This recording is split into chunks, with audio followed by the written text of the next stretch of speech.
Berdasarkan data update dari jumlah kasus COVID-19 di seluruh dunia, pada 29 April 2020 dikonfirmasi sebanyak 3.154.259 kasus dengan jumlah pasien sembuh sebanyak 965.316 kasus dan kematian sedikitnya 218.770 kasus.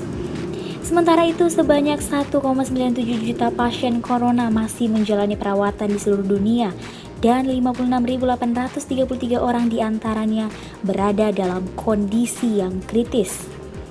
Berikut adalah beberapa negara yang terdampak COVID-19 paling tinggi di dunia.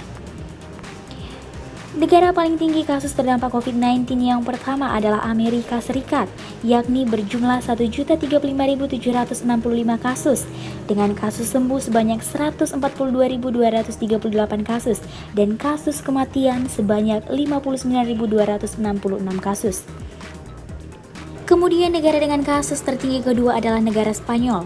Negara dengan ibu kota Madrid ini melapor sebanyak 232.128 kasus COVID-19 di negaranya, dengan kasus sembuh sebanyak 123.903 dan kematian sebanyak 23.822 kasus.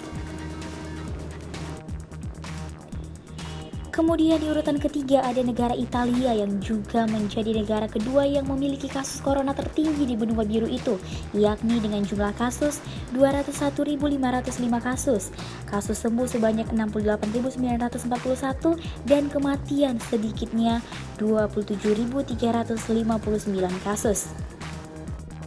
Selanjutnya di urutan keempat ada negara Prancis dengan jumlah kasus 165.911 kasus, dengan kasus sembuh sebanyak 46.886 kasus dan kasus kematian sedikitnya 23.660 kasus.